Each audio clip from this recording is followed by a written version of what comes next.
celebration of 60 years of independence. Thank you so much for choosing to share your Independence morning with us here at TTT. I'm DK Roster, and we're ably joined by Lieutenant Dane Can. And Lieutenant, the procedures have already kind of started, so can you describe to us right now what is happening at this point in time? Okay, good morning, DK. Morning, all. So we have the right markers for the various detachments that are on parade this morning. They've already taken their position on the parade square.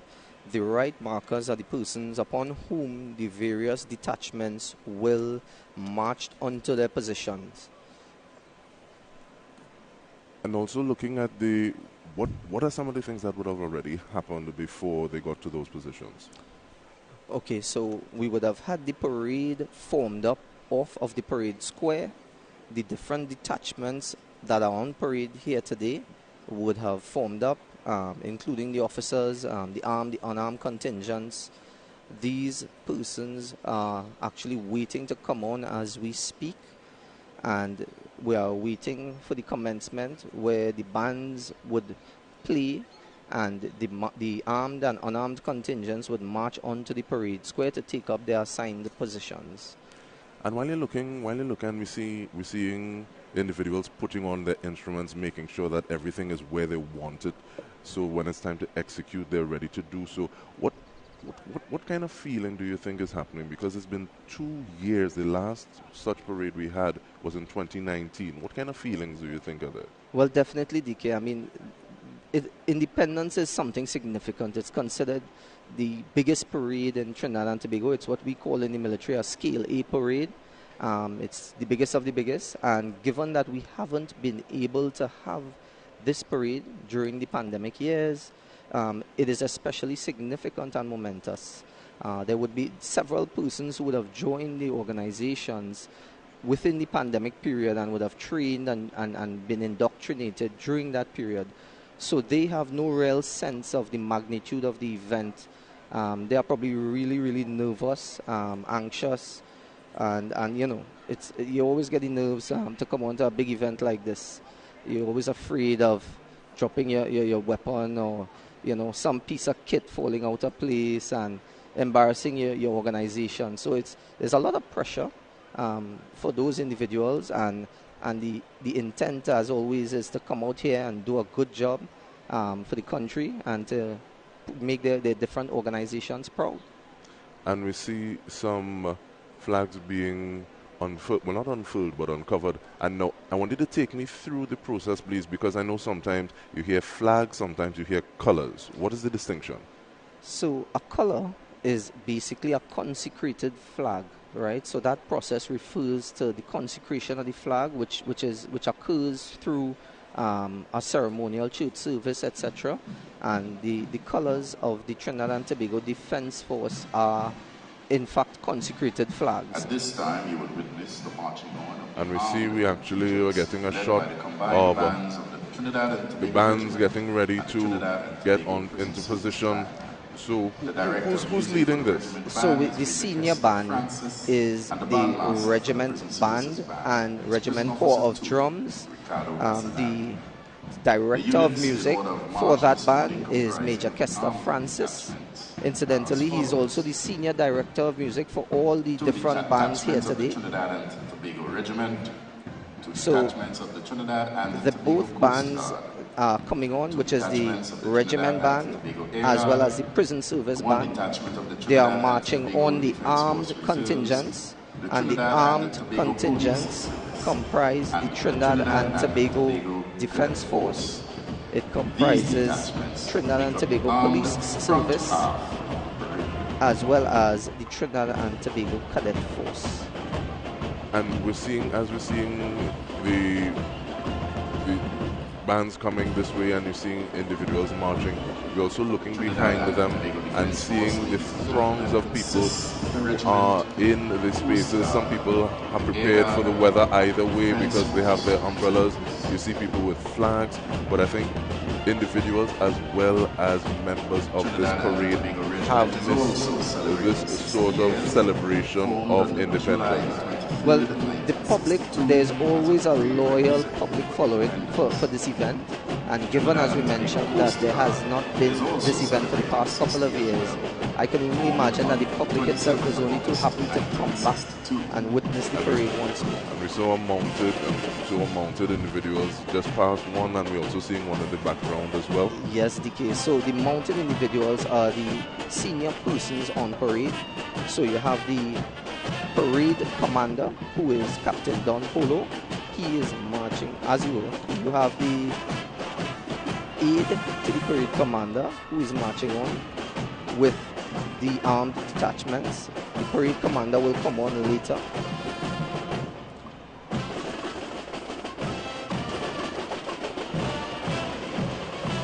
And even looking at some of these things, so when you look at Captain Don Polo and looking at the work that has been put into what it is they're doing to just attain that position, and he is someone who would have entered the Trinidad and Tobago Coast Guard as an officer cadet in the Seaman branch with effect 1st January 1993 to complete his basic training at the Britannia Royal Naval College in the United Kingdom that same year.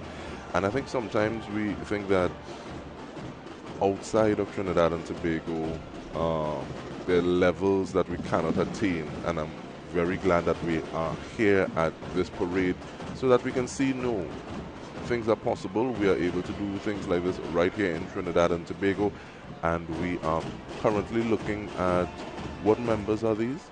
These are the Trinidad and Tobago Regiment. There's a male detachment and there's a female detachment on parade. There are also male and female detachments for the Trinidad and Tobago Coast Guard, Air Guard, Reserves, Police Service, and Cadet Force. So females have been given a very prominent position on the parade, where there are distinct detachments comprised entirely of the female members of the respective services. Once again, we see a mounted individual. So this is Commander Zinma King. He's a parade second in command. He is the current Director Staff Judge Advocate, or the Director Legal for the Trinidad and Tobago Defense Force. He would have filled in off a view of the camera, and he would now come on and march the officers onto the detachments to take up their positions. But we're looking at personnel right now as they're making their formations, and we see that this is not necessarily the colors that they would be in on a normal day-to-day basis. No, it isn't. So they are all wearing their ceremonial wear, and their ceremonial wear is typically, as we see, white. This wear is reserved for official occasions, usually for ceremonial parades and for events that are at a particular stature. So this is not their daily wear. Well, as you said, it's a Scale A parade. It is a Scale A parade. So how long does it take to prepare for something like this, especially you have individuals who are new to their respective ranks, now falling in to inculcate them, to indoctrinate them into what is expected of them, how they should function at this point in time? So what would normally happen is all these different service members would have been taught drill in, i.e., how to march, how to shoot, how to be physically fit, all of these things. And I think we have Milat as well. Yes, we do. Who are part of it. There is a Milat detachment on parade this year, and Milat is the military-led academic training academy or program based out of Macoya. It is staffed by members of the Trinidad and Tobago Defense Force as part of our community outreach and youth development initiative. Right, so these young men and women are typically persons who would have had challenges in the conventional education system, and as a result, they would have been enrolled in Milat, where the military would have been their instructors, and that has allowed them to get back on track, pursue their studies, etc. And really providing human service to individuals who the traditional education system is not necessarily best fit for purpose. Exactly. And I think this year we also saw some scouts this year. I think it's the first year that there are going to be scouts as a part of the parade. We do. We have the Trinidad and Tobago Scout Association on parade, and we also have the Pathfinders, which is a similar organization but sponsored by the Seventh-day Adventist Church. So they are both on parade. We additionally have the Pentecostal Crusaders, but they will join the parade for the route march and will not be on the square today. Now, all of these detachments are actually comprised of minors. All right, these are all youth development programs in one way, shape, or form, and they all comprise of young men and or women who either for purposes of extracurricular activities, etc., enroll in these programs. And they are very proud to be here today to represent it on the parade and to try to give a good show. And I can only imagine the feelings that they have joining this, and you hear the appreciation from the public looking at them, right? Definitely. And in terms of looking at those youth development programs, saying that, okay, well, this is something that people have been able to be a part of during the pandemic when so many uncertainties have been at play, not being able to be close physically, not being able to socialize or be socialized. So having programs like this where people can find a role, this is where you fit in, I think are crucial at this point in time more than ever. Definitely. They have always been crucial and continue to remain very relevant.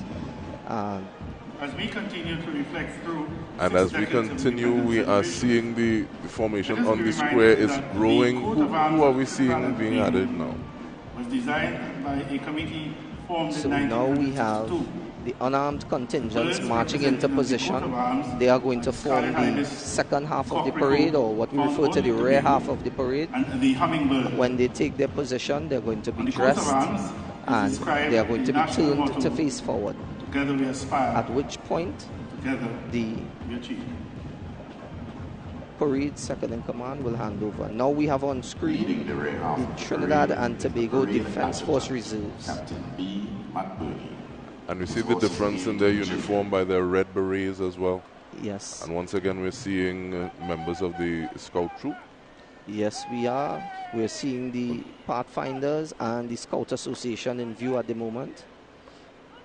They are led by adult ranks who are essentially the instructors.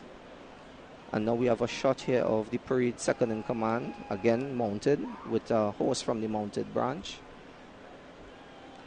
Lot less mounted servicemen at this point in time. But at the same time, when you have an occasion such as this scaly parade, it feels as though there's that extra something that they add to the proceedings. Definitely, DK. The mounting of the parade commander and those persons has always added that extra ceremony. And we were speaking about colors a little earlier, and we're seeing some colors passing us now. Indeed. So they are marching on, and they are taking up position on the far right of the parade square. They are going to stand by in formation and await the instruction to be marched on. The color black. The parade second in command will not march them on. He will first hand over the parade to the parade commander, who will then march them on to the parade. So I know you spoke about the fact that flags turn to colors after they're consecrated. Is there how do you treat them differently? So it's a difficult question to answer, but really it's a simple matter of a greater level of significance. The consecration of the colors involves a church service where there's a special ceremony accorded, and there's also an approval so that you can bear a color. The color must never touch the ground. It is treated with reverence by service members. That was going to be one of my questions in terms of you hear people talking about don't drag the flag, but at the same time. And we're also looking at the tops of these rifles, and I think we were seeing some bayonets as well. Definitely. All rifles on parade usually would have their bayonets affixed. That would have been done in this case off of the parade square, and they would have marched on with their bayonets already affixed, including the escorts to the color party, which are the persons flanking left and right.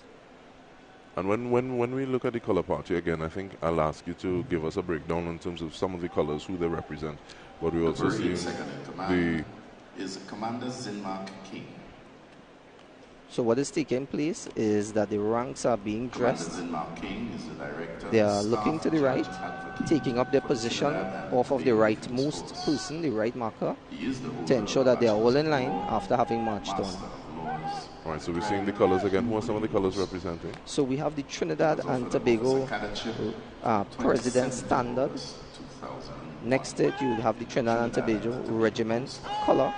They are being borne by officers of the Trinidad and Tobago Regiment, followed by the color of the Trinidad and Tobago Coast Guard. As we see the dressing continuing, and this officer has fallen into rank. So you'll see a couple of persons moving around, right?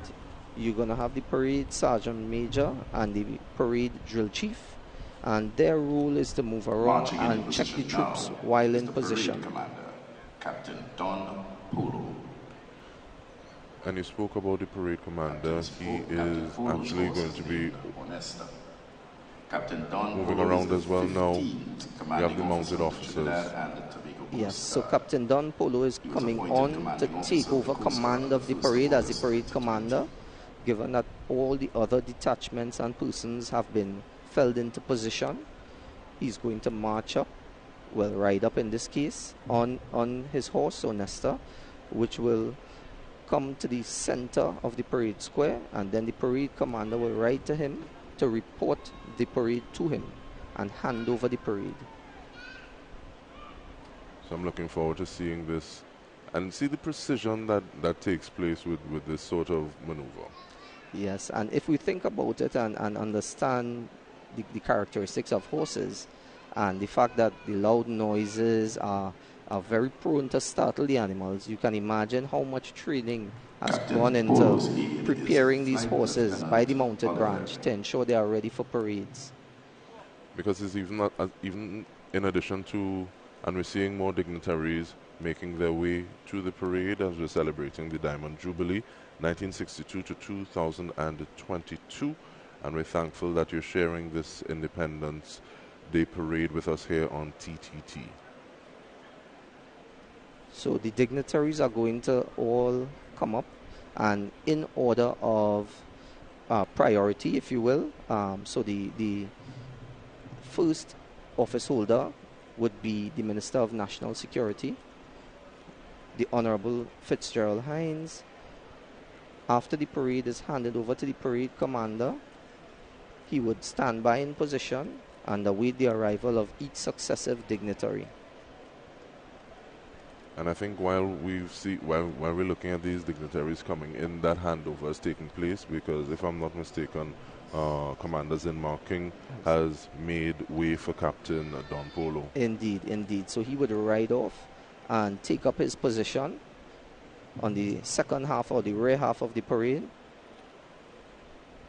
And Commander Polo would now give words of command, as you would see on screen, to the parade.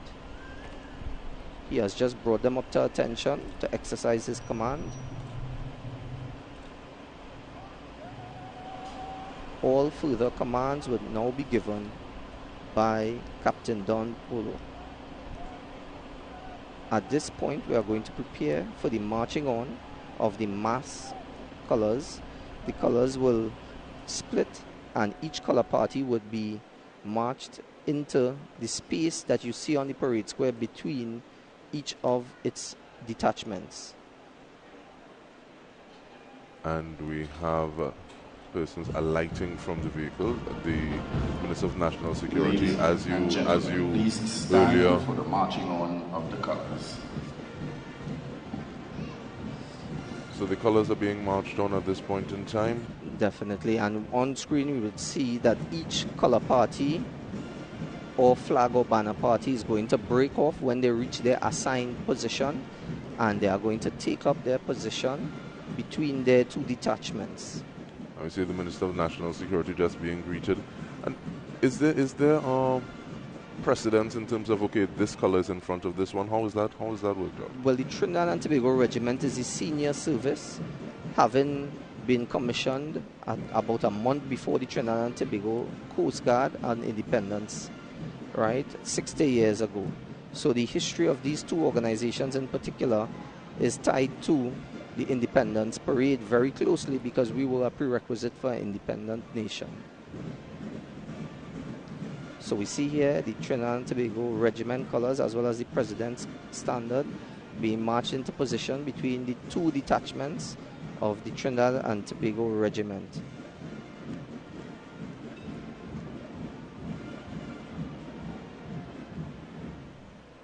And what position will they take up inside of the parade square?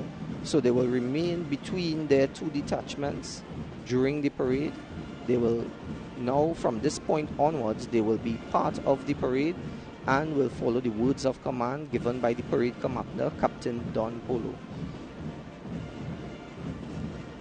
So in terms of the dignitaries that we just had the Honorable Fitzgerald Hind, the Minister of National Security. He arrived and was met by the Permanent Secretary at the Ministry as well as the Chief of Protocol. And while we are seeing the persons arrayed in the parade square, I think the next dignitary that we're going to be having is the Acting Chief Justice. But at this point in time, we see more commands being given. We see the saber drawn. So what happens is that the escort to the color, in particular Ladies and gentlemen, you may be seated. the duty warrant, in the Ladies case and of the gentlemen, at this regiment, time, I'd he like to draws his acknowledge saber the arrival to of indicate the that he has Honorable taken up his Fitzgerald position. Hines, Minister of National Security, and Mrs. Margaret Hines. Minister, sir, welcome and happy 60th anniversary of independence to you both. And the applause you're hearing is a welcome to the Honorable Fitzgerald Hines as well as Mrs. Margaret Hines, who we saw their arrival and them alighting from the vehicles. The audience is invited to note that Minister Hines is no stranger to this ground. So on screen we have a Coast Guard petty officer. She has marched up to the President's standard. So on arrival of the President, she will unfold the standard to indicate that the President is here and present. And is that what you call breaking the flag? Yes. So we're looking forward to that. And just in front of her, the sash that the officer is wearing, what does that signify? We continue So our mental journey through that is worn by the senior NCOs of the Trinidad and Tobago Regiment, and in the case of the Trinidad and Tobago Air Guard, the blue. And in terms of its history, it's a part of the kit, a part of the uniform, right? Historically, that sash was used to wipe the blood from the blade, but of course we know that's no longer the case today. But it is essentially a component of the ceremonial kit that we see before us here today. Once again, he said this is worn by non-commissioned officers. Non-commissioned officers, that's right. The officers bearing the colors or the flags are commissioned officers. And it's a difficult distinction that the average member of the public may not always grasp. So it's comparable to perhaps the 1st and 2nd Division in the police service, where the commissioned officers are given a presidential commission by Her Excellency, and that commission empowers them to command troops under their charge. It is instructive to note, ladies and gentlemen, that to this day, so we have some time where the parade would wait for the arrival of each successive dignitary, and it's a very scripted occasion where at a couple-minute intervals the respective dignitaries would arrive, come in and be greeted. The parade commander would bring the parade to attention on the arrival of each dignitary to acknowledge their presence, and the arrival of the President will be greeted with fanfare, which is the blaring of trumpets, etc. And then there's going to be a presidential salute of the parade, and the parade commander will report to the President at that time. And looking at we see symbols and instruments that have been used right now in the foreground of the shot. We're seeing the color attached to us. Is it a lance? So this is a lance, but this isn't the color. What it is a ceremonial Lance. He is a ceremonial guard for the arrival of the president. So given that the president is on parade, that is why you have him and the other soldier who is just across. So they have a ceremonial role given the arrival of the president. So similar to the mounted branch escort that the president has to and from the parade, there are many trappings, if you will, associated with the arrival and departure of the president.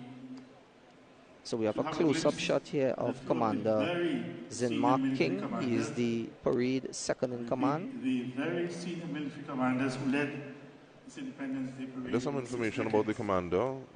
Commander Zinmark King. He would have successfully completed officer training at the Britannia Royal Naval College in the United Kingdom, and later he served in maritime operations, and during this period he successfully completed specialist navigation qualification and was the first naval officer from the TTCG to qualify as a principal warfare officer from the Maritime Warfare School in the United Kingdom.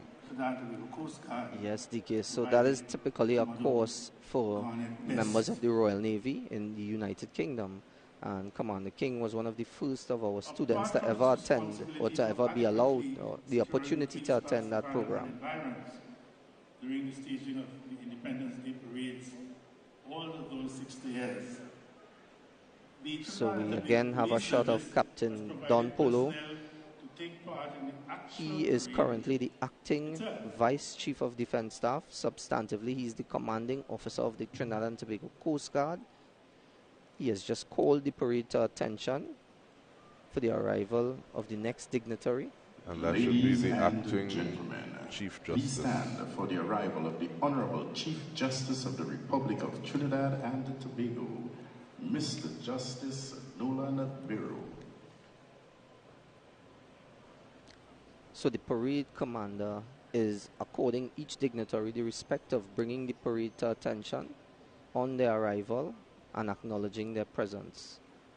So while we have the parade commander bringing the armed forces to attention, or actually all the parade, both the everyone armed and on the parade square, we also have the house announcer asking the guests in attendance to do so as well. And we now have the acting Chief Justice, Honorable Mr. Justice Nolan Biro, and he will be met by the Minister of National Security and the Chief of Protocol. This is what we're seeing at this point in time.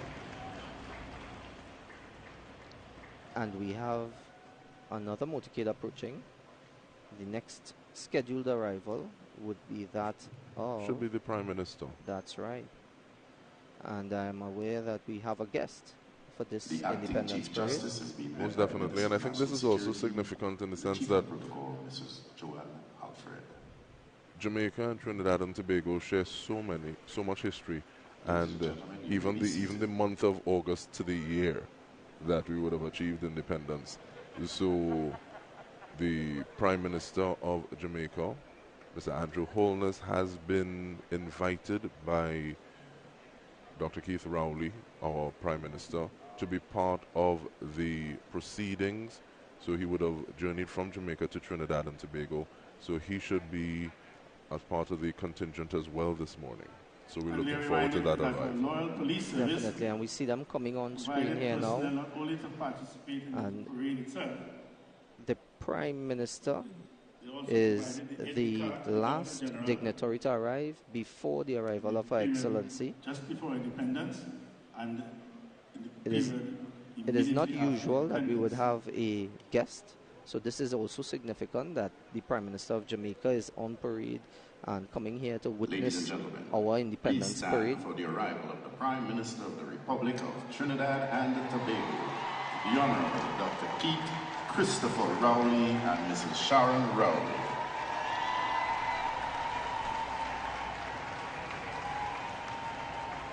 So we have the vehicle being pulled up. The parade commander still has the parade at attention.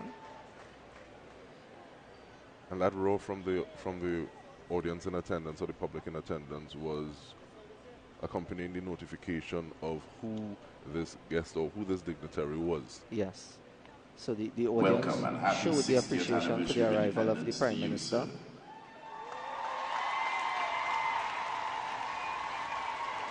So there we see the Prime Minister of Trinidad and Tobago, Dr. Keith Rowley, being greeted by the Minister of National Security.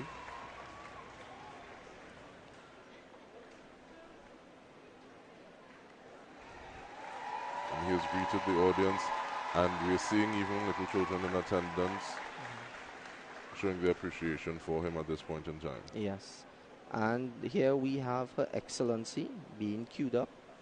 And it's interesting to note that typically all the dignitaries would arrive beforehand and essentially line up to be able to come onto the parade in a very structured and scripted manner, because the timeline is everything. Definitely, and we see mounted personnel actually accompanying Her Excellency. Yes. So she's been escorted by her honor guard, her escort from the mounted branch of the Trinidad and Tobago Police Service. And please acknowledge the arrival of Her Excellency Paula May Weeks, President of the Republic of Trinidad and Tobago and the Commander-in-Chief of the Armed Forces. So we have Her Excellency coming onto the parade. The Commander-in-Chief is here. So we look for we should have a shot of the breaking of the flag shortly. Oh, it's already broken. It's already broken. So it would have happened when she came onto the square. And that's one of the things I appreciate in terms of the precision that accompanies events of this nature. And things are timed down to the minute, possibly even further. And there we have a shot of that. Yes. So as soon as Her Excellency would have come onto the parade square, that would have been broken. So we're now playing the national anthem on the arrival of Her Excellency. The parade would have been giving Her Excellency a presidential salute. That salute is reserved only for the President of the Republic of Trinidad and Tobago, and we would see the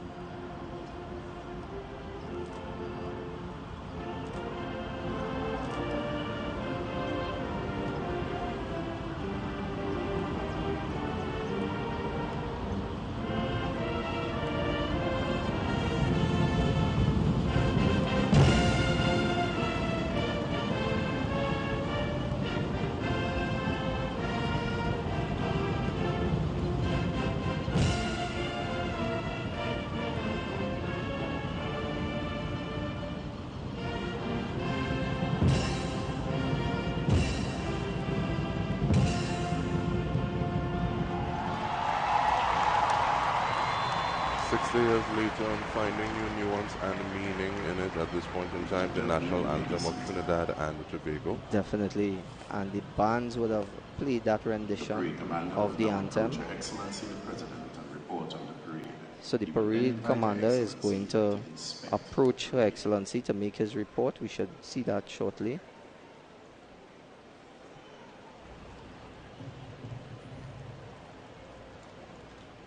The mounted guard is marching off to take up their position. And we have the parade commander reporting to Her Excellency, and then she's going to invite her to inspect the troops on parade.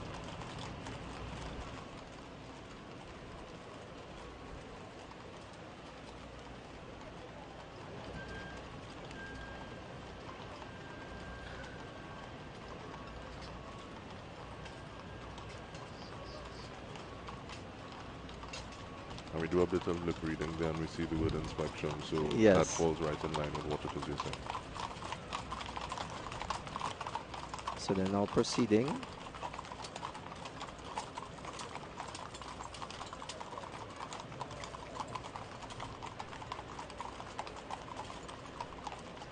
And while this is happening, we're seeing Her Excellency followed by the parade commander. The mounted escort has actually shifted off to the side. And is there a particular side that they're on? When they enter the parade, it's usually from the right side. They would take a position on the left, and then it would be the opposite on departing. We have given the word Janelle Penny-Comisium, Giselle Laurent West, and Wendy Fitzwilliams. We have given the world the steel we see the band, vehicle coming Calypso, around Soca, to drive Chucky, past and the begin mighty the Sparrow, inspection. Lord Kitchener, Calypso Rose, the mighty Shadow, Ricky Jai, Mungal Patasa, Bunji Garland Sundar Popo, Marshall Montano, Kes Defantala, and Destra.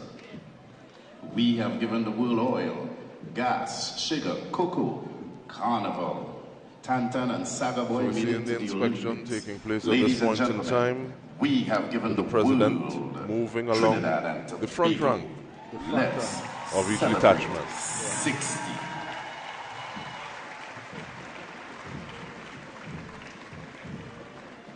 So the inspection is moving past. The officers on board, her aide-de-camp is saluting along with the Chief of Defense Staff, Air Vice Marshal Darrell Daniel.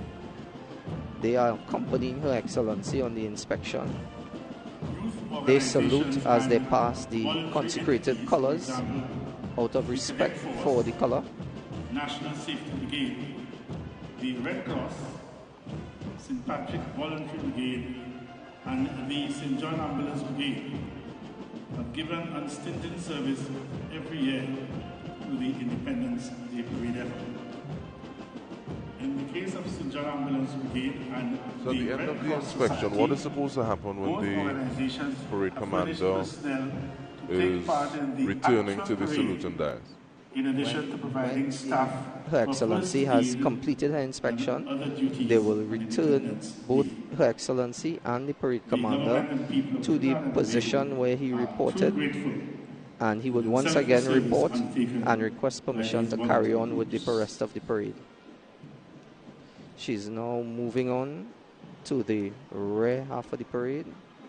Her Excellency's vehicle is now driving past the second half of the parade, or the rear half of the parade. Ladies and gentlemen, over the 60 years of Independence Day parades, let us not forget that at the dawn of the 1980s, the first female detachment soldiers graced the parade grounds here at Queen's Park, Savannah. It brought a new and refreshing touch, and it has been a permanent feature. So during the inspection, the entire parade remains at attention. So they all have to be as still as possible without any movements to ensure that there's no, as we call it, idle movements while Her Excellency is passing by. Even more so as Her Excellency is passing some of those groupings that would have never been part of this parade. So I can only imagine the feeling that the emotions that they are feeling at this point in time. During the tenure of Mr. Randolph Charles as Commissioner of Prison, our prison service colleagues have always been very keen and enthusiastic on parade, and their music band is in large measure responsible for this. Well done, Trinidad and Tobago Prison Service.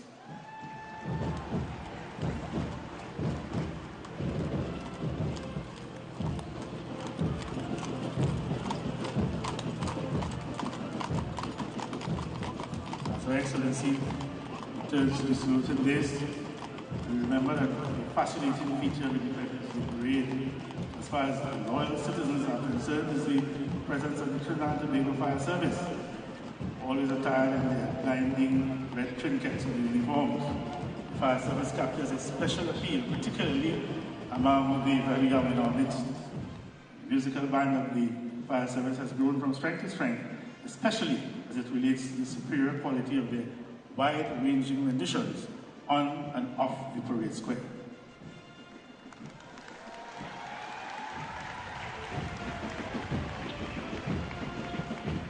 On returning to the salute in Diaz, the parade commander will request Her Excellency's permission to carry on with the remainder of the parade.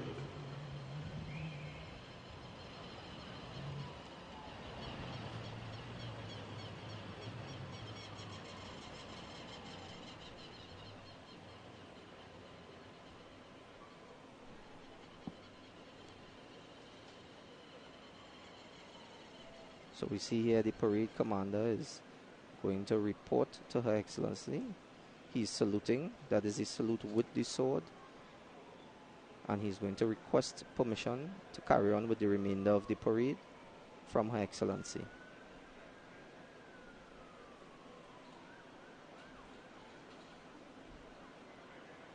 So once again, we see that very ceremonial salute. Looking forward to it, and different individuals have different parts that they really love in this event. So we have the march past that will be coming on momentarily. Yes.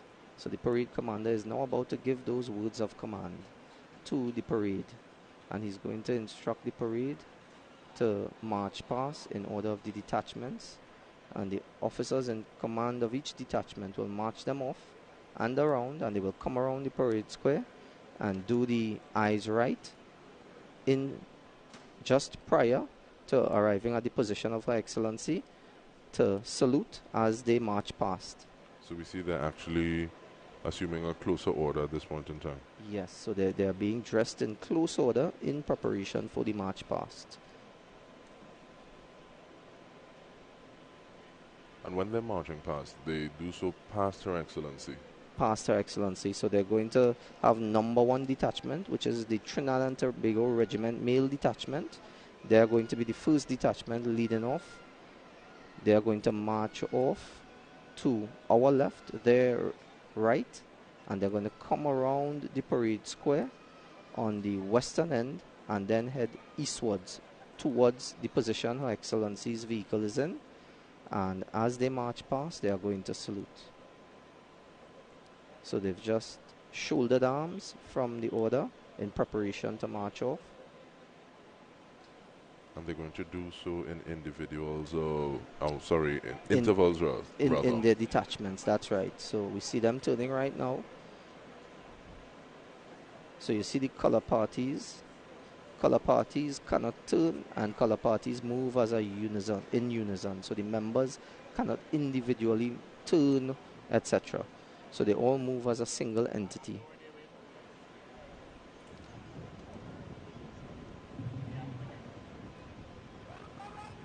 And we see the words of command being given by the detachment commander of the first detachment. And there they go, stepping off. Ladies and gentlemen, you're about to witness the march past of the troops led by the Trinidad and Tobago Regiment. So we have the parade second in command. He will maintain position off of the first detachment as they come around and march and ride, in his case, in tandem with that first detachment. Then we have all the successive detachments. This is the female detachment of the Trinidad and Tobago Regiment.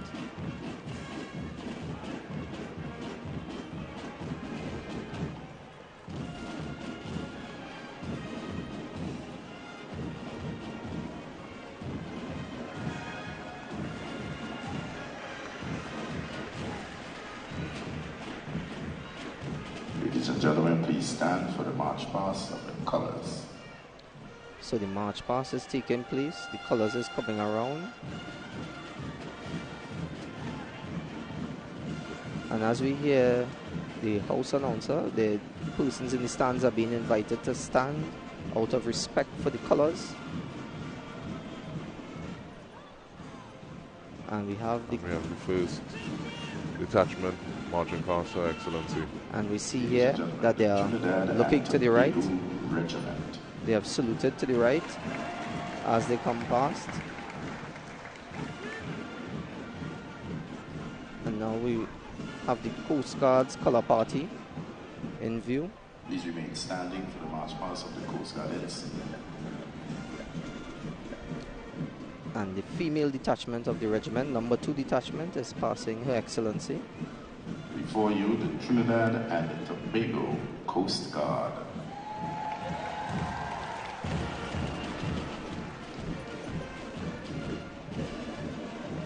And we have the Trinidad and Tobago Air Guard coming into view.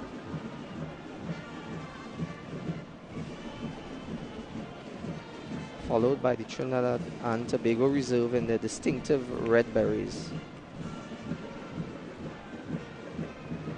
The Trinidad and Tobago Air Guard. And we have the female detachment of the Coast Guard passing Her Excellency here. closely followed by the Air Guard.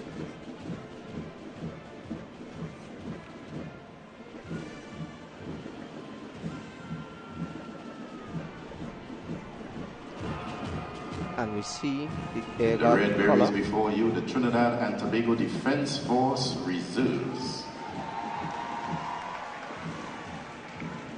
And we see they're keeping those intervals of 30 paces. Definitely, it's a very difficult thing to do. They are followed closely by the The Trinidad music playing and and Tobago the Police heat of the Service. day, but they always try to keep the spacing and the This year intervals is the as consistent first as possible. time the police service colors And we have the are Trinidad on the and Independence Day parade. Tobago Police Service. For the first time, their colors are on the Independence Day parade.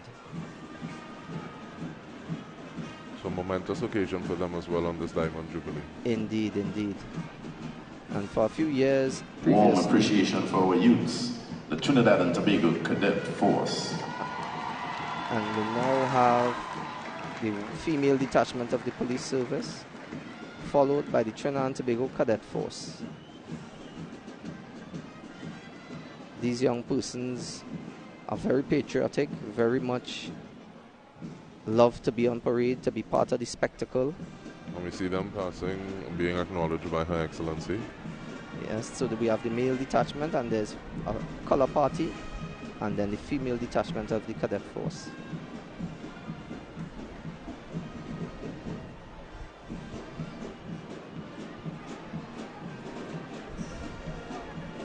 In view now, we have the second half of the parade coming into the square, which is the unarmed contingent. And that would Ladies also and be gentlemen, the Trinidad and Tobago Fire Service. Leading off, we have the Trinidad and Tobago Fire Service.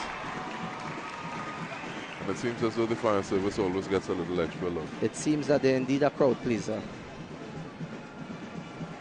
And the fact that we're moving from armed to unarmed detachment may explain part of the reason that there was a interval a little longer than 30 paces. Yes, so how they would have been arranged on the parade square, the frontal view would have only been showing the armed contingents, because the unarmed contingents would have been to the rear of them.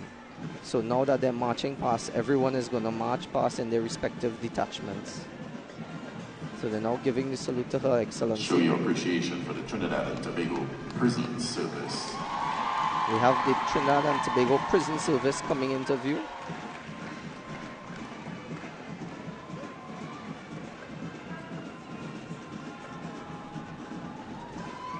They're now approaching.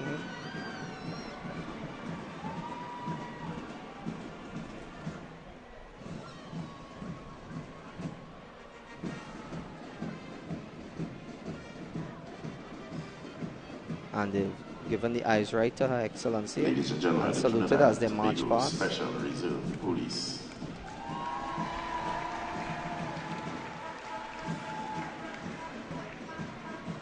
We now have a detachment of the Trinidad and Tobago Special Reserve Police. These officers are not armed on the parade. They form part of the unarmed contingent.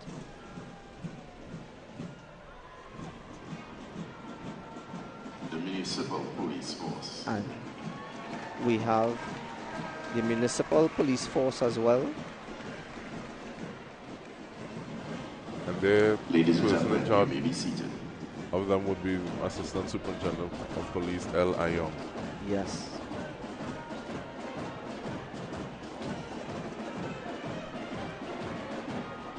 So in view we have the traffic warden detachment. Ladies and gentlemen, traffic wardens. And Traffic Warden Supervisor M. Springer McDonald, and we have Traffic Warden Supervisor C. Charles. Yes.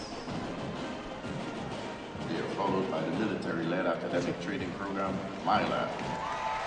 And we have the Mylad detachment coming into view after the traffic wardens.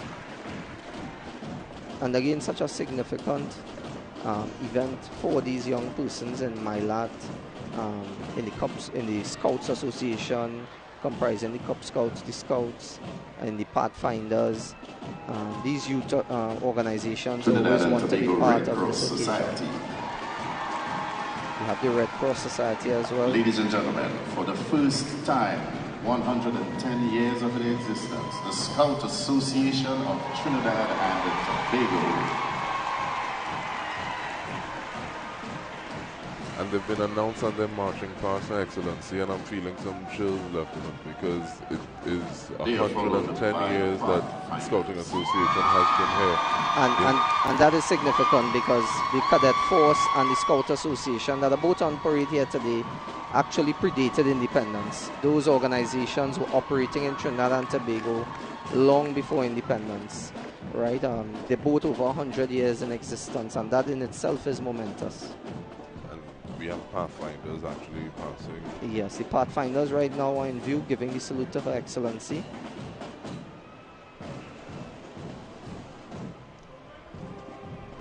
And this is the view of the unarmed contingents retaking their position on the rear half of the parade.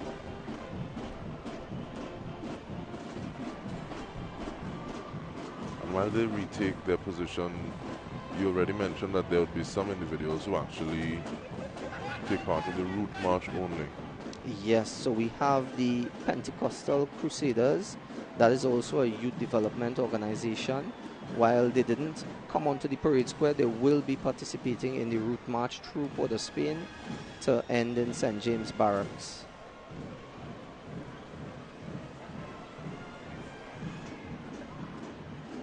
And the Independence Parade has really grown over the years, with different detachments coming on and becoming a part of the parade.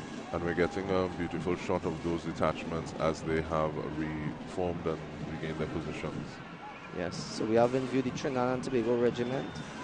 And again, we mentioned that there's a particular order in terms of the detachments, and it relates to the senior service. So the armed detachments come first, and they are arrayed in terms of their seniority, and followed by the unarmed contingents. So the entire parade is very scripted and very precise.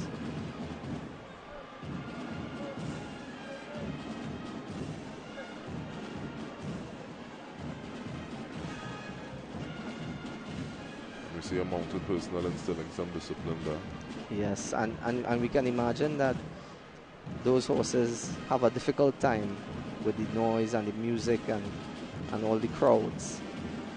And once again, as we see a shot of Her Excellency, and that also goes into the level of training, the intent or in the investment in these animals at this point in time.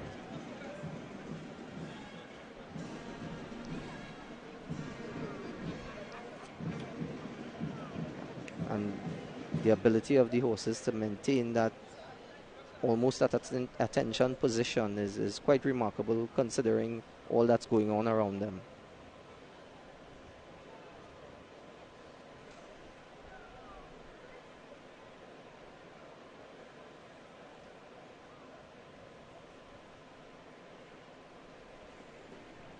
So right now, as we see the shot of the parade square, we're going to have an advance and review order.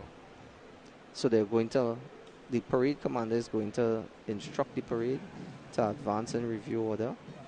So the parade is going to march forward, and they are going to salute Her Excellency.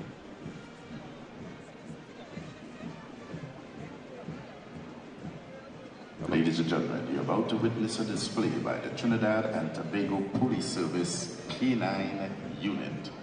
So we actually Unit have is led by Sergeant the Jason Trinidad and Tobago Donald. Police Service Canine Unit, who should be shortly coming into view. Here we see them. So this Canine Unit assists with all law enforcement operations, particularly drug smuggling and possibly human trafficking operations. These animals are used by the police service in the traditional way they're used by law enforcement organizations throughout the world. And similar to the horses, we can see the level of discipline and training that these dogs have, because the canines, we can imagine the amount of distraction with the noise and the crowd that they are experiencing, and yet are able to march with their handlers in such a very structured and precise formation. And even the way that they're trained to respect the uniform, so that they say, okay, well, this is not the person I may normally be dealing with, but they are wearing this uniform, so I'll afford them this level of attention and respect. Yes. And there's actually a very close relationship between the handlers and their respective dogs, their respective canines. Turning on a dime.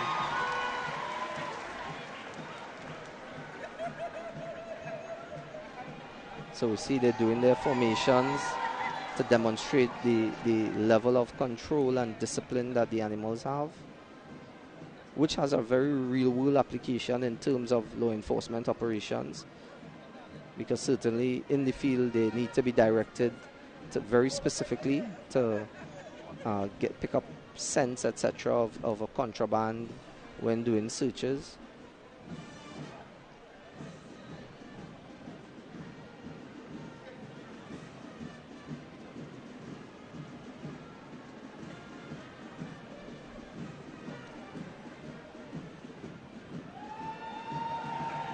We see the handlers stopping to mark time and the canines stopping exactly with them.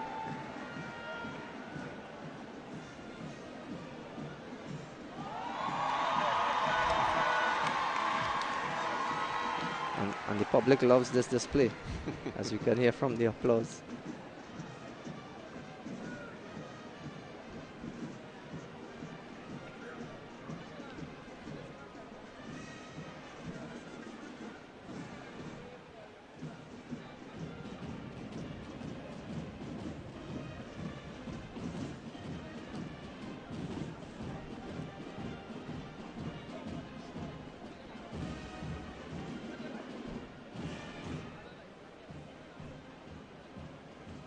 And we see there's a breed of choice with regard to the canine unit.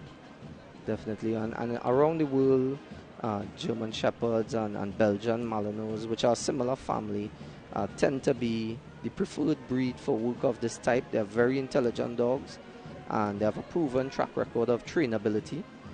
So that is why they are used more than any other breed.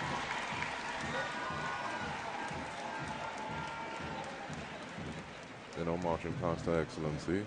Ladies and gentlemen, the Trinidad and Tobago Police Service Canine Unit. And the Canine unit as well is performing an eyes right and saluting Her Excellency as they march past.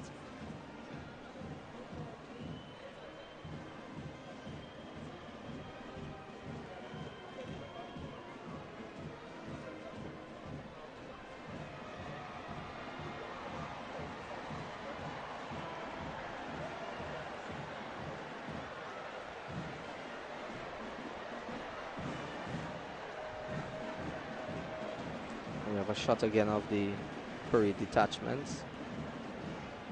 And while the canine unit is making way for the other units, I see we have, off the screen, I see we have an interloper. Yes, and if you can imagine the level of discipline the canines have, because normally any stray dog would set off any other dog.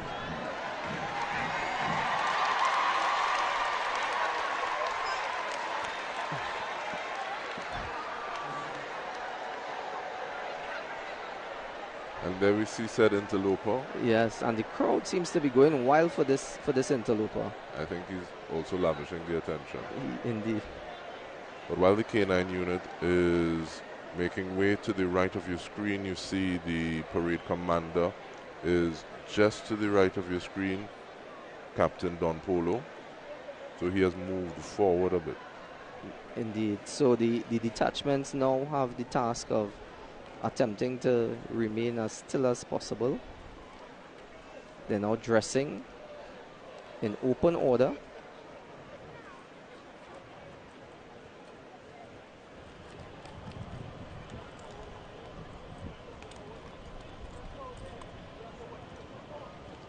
So they're taking back their pre-assigned positions on the parade square.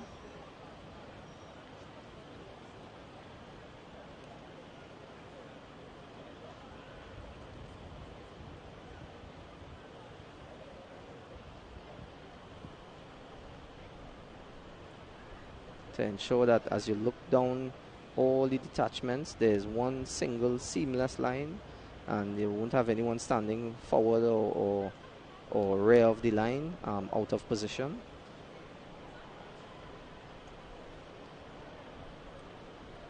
And as you look to the background of your screen, you see the detachments dressing a little closer, but moving so in a level of audience, and we have a flyby. That's right, the C-26B of the Trinidad and Tobago Air Guard.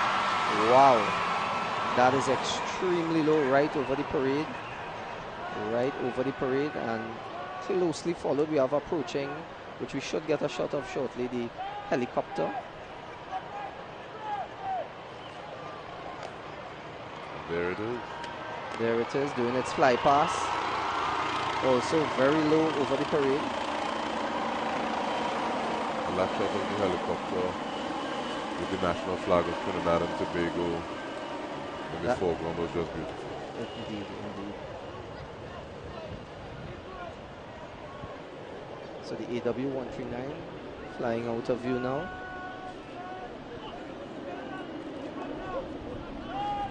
So that fly pass was performed by the fixed and rotary wing aircraft of the Trinidad and Tobago Air Guard, the air service formation of the Trinidad and Tobago Defense Force. Those aircraft are used for a range of duties, including ceremonial duties such as we've witnessed here today, troop transportation, special air operations, as well as in support of maritime protection and search and rescue operations, and operations in support of the Trinidad and Tobago Regiment and Police Service. We are now expecting the drive past to occur shortly.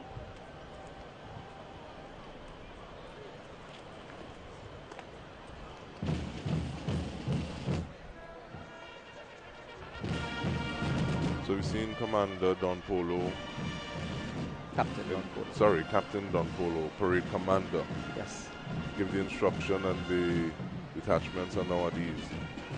So the detachments will be stood at ease while the different mechanized vehicles of the various services actually drive past. And in view we actually have another helicopter, National Security Operations Center aircraft, no doubt.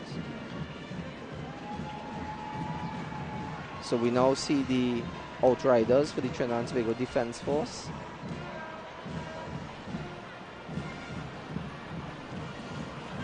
And we have the helicopter flying past as well.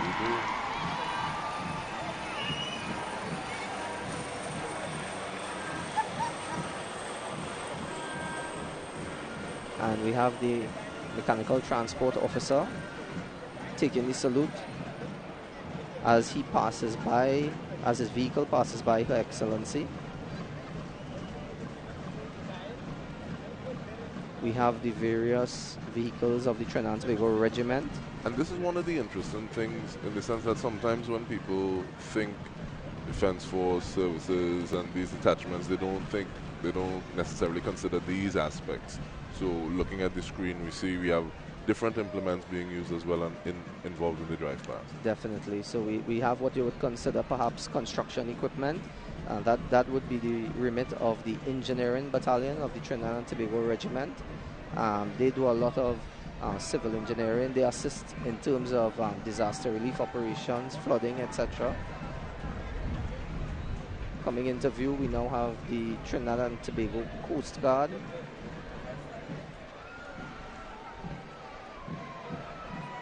And not in view as yet, but we can hear the engine. And yes, here's another helicopter. And we have another aircraft from the National Security Operations Center.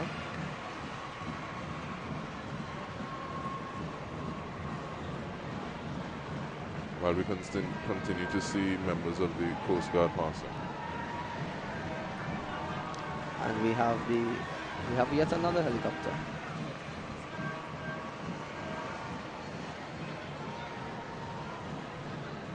And the Coast Guard vehicles continue to drive past.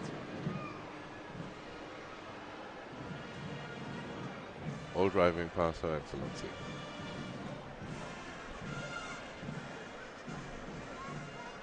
So this display is a reflection of the capability of the Defense Force in terms of some of the assets it possesses and uses in doing its duties.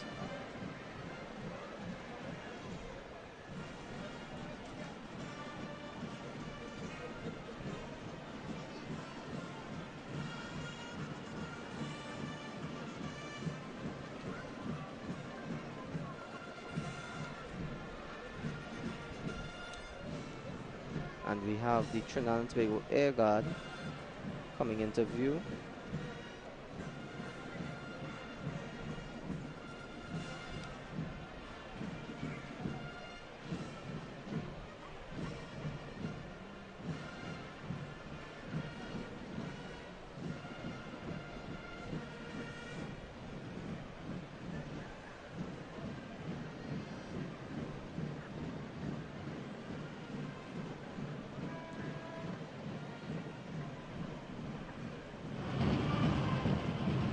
Getting a shot of another utility vehicle.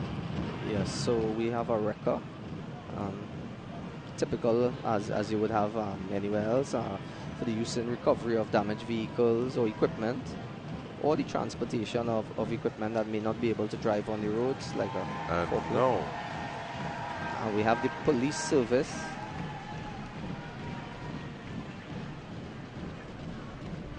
Driving very close, riding as you were, very, very close, in very tight formation.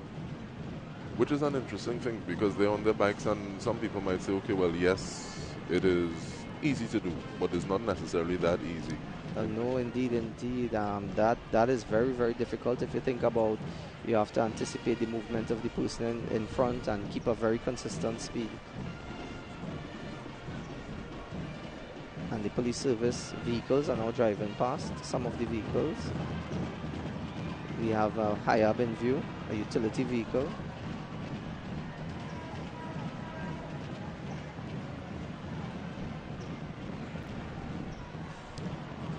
We see waving flags in the background as the police are passing past Her Excellency. And the crowd, the members of the crowd who love it. And we have now the fire service coming into view. And the fire service has a tradition of having some very spectacular rims on their vehicle that they transport officer. And there we see it in view. Some very shiny rims.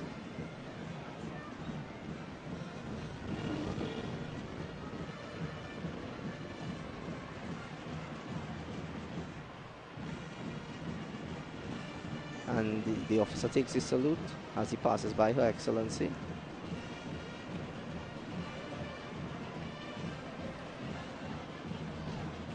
We have the fire service vehicles. Here we have the high lift.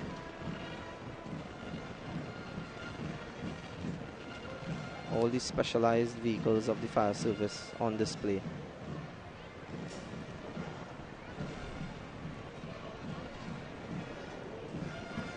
And after the drive past, we're now seeing that high lift that you're speaking about again. We should have the interagency precision drill, which is something that individuals also look forward to. Definitely, any precision drill is a thing of beauty to behold. A precision drill team is something that occurs without any words of command. So they memorize the movements. They're not given any words of command.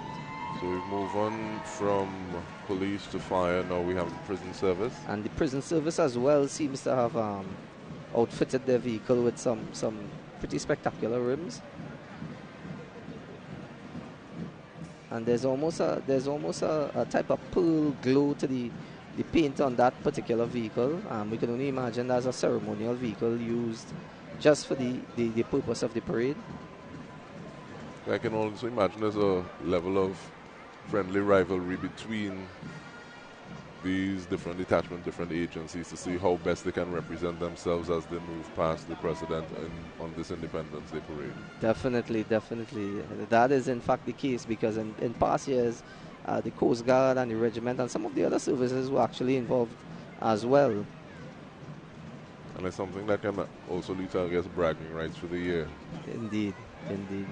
And it also evokes a particular response out of the audience. And speaking of response, we're seeing members of the Red Cross actually driving past Her Excellency at this point in time. Yeah, so the Red Cross ambulances are now transiting past, as well as some of the other vehicles.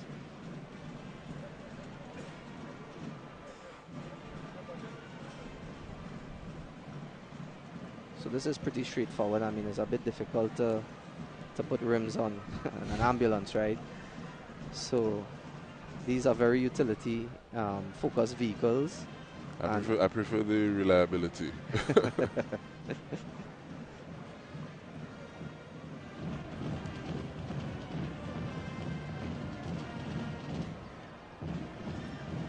And the last Red Cross vehicle is passing the vehicle of Her Excellency.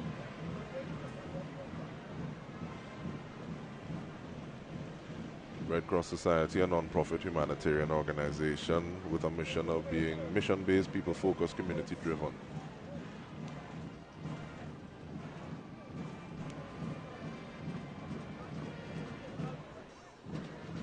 And as they drive off the square, that is the end of the drive past.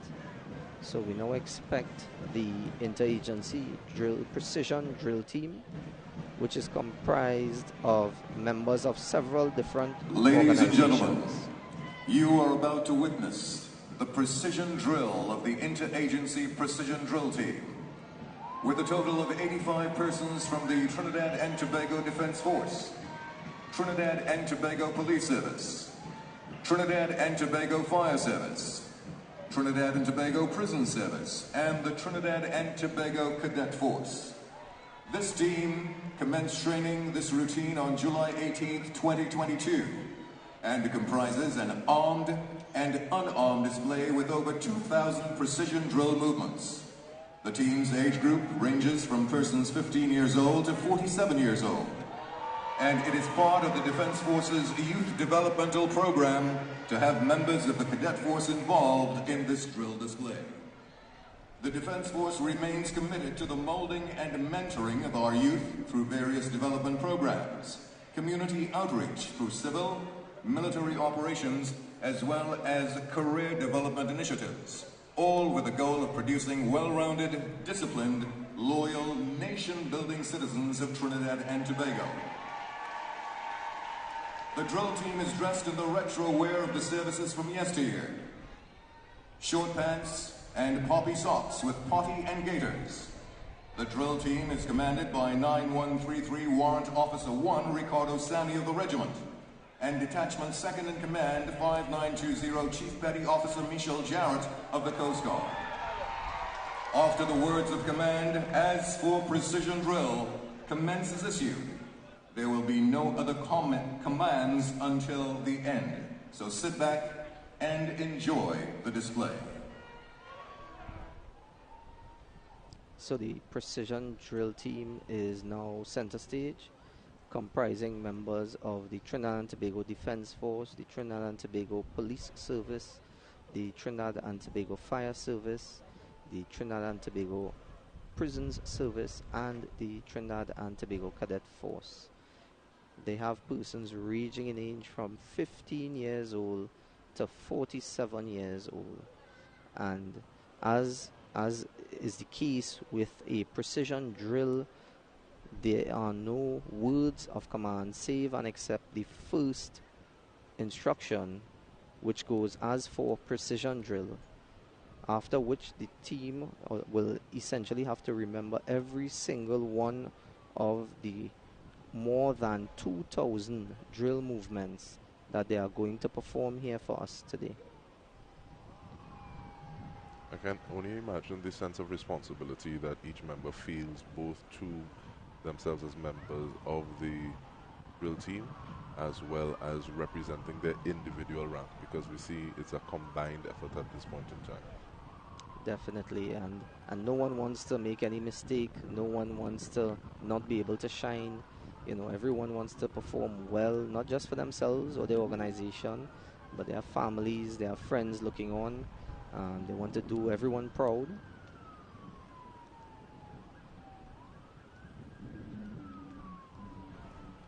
So the persons marching off are the senior members and giving way to the team. They're going to take up station off to the side, and they're going to allow the team to carry through the movements.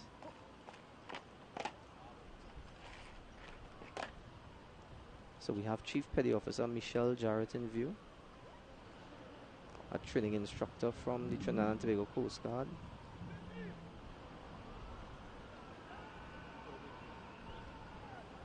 And the instruction is being given to stand at ease.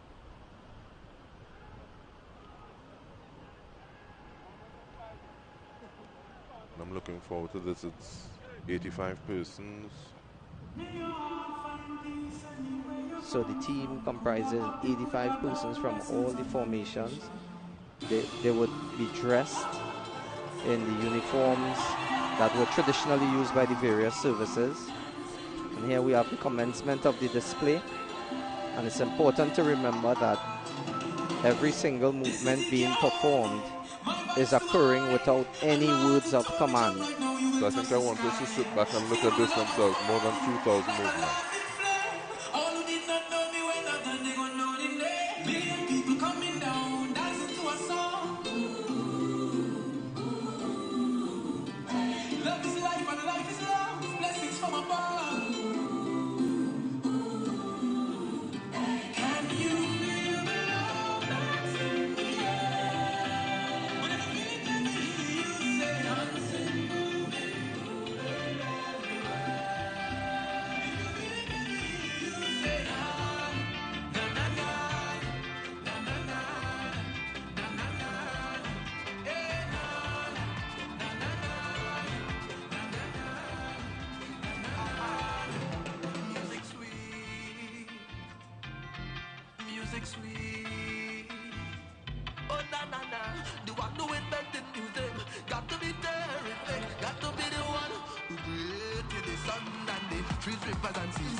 If you cut me, you go see blood. And if you squeeze me, you go feel the love. We are one people under the sun, one nation under the law. So who feel the black? Who feel the white? I don't know. But it's starting tomorrow night to feel the wrong. Who feel the right? Come and go. And all who feel the too bright, bright, bright, bright, bright, bright, bright. Let me jump up. Let me wind up. Party non-stop. Ramage tengo de que we come to play mass. Every creed and class. Don't let nothing pass. Like I already leave me all the love inside the way. If you cut me, you go see blood. And if you squeeze me, you go feel the love. We are one people under the sun. One nation under the law. We all let it go, yeah. We all let it go, yeah. We all let it go, yeah. It's time to move them on it. Move them on it. Everybody's coming in. We ready to go. Come make them jump. Come make them jump. Come make them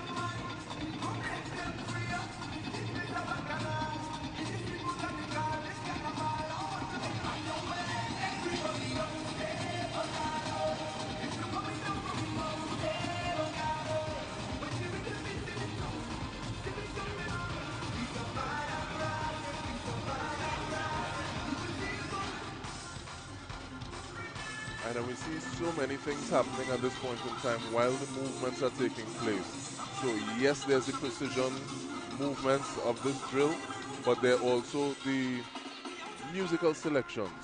So even starting off with Freetown Collective, Feeling the Love, at this the Diamond Jubilee. Also looking at that tribute to One Shadow, Urfanals with Dingole, and then Dexter Black's Stewart. And definitely the music has been arranged by a combination of arrangers within the different bands of the services. The senior arranger being Major Kester Francis of the Trinidad and Tobago Regiment. And we have a wide selection of composers and arrangers that would have adapted these musical accompaniments that we're hearing here today. It's interesting to note that traditionally the music is arranged by serving musicians within the bands themselves. And this year's selection for the inspection was a tribute to the nation's 60th anniversary. The music tells a story of significant historical events from the time of the Declaration of Independence to the present day. And it's titled Star and Shield. It was composed by Major Kester Francis, the senior director, and he's on parade today and features the tunes God Bless Our Nation, Our Lands of Suns and Seas, The More We Are Together, I'm 95, My Army, and The Last Post, to name a few. And while we're looking at this, we're also looking at what it is we're seeing on our screens in the retro wear. So we have individuals in short pants and poppy socks. We're also seeing some gauges. Yes, so those white items around the upper part of their footwear are the boots, and the lower part of the trousers are called gaiters, and that would have been part of the original kit in years gone by, as well as the white coralline belts that you see around some of their waists. And all of these items would have actually been part of the uniforms in years gone by.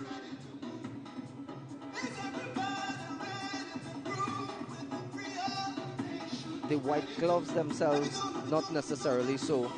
That is an item used for precision drill displays like this, and you'd see that it gives a lot more visibility. Definitely. So in terms of peripheral vision, so you don't necessarily want to be looking towards what you want to see, but to be able to align your movements with that of the person next to you. Exactly.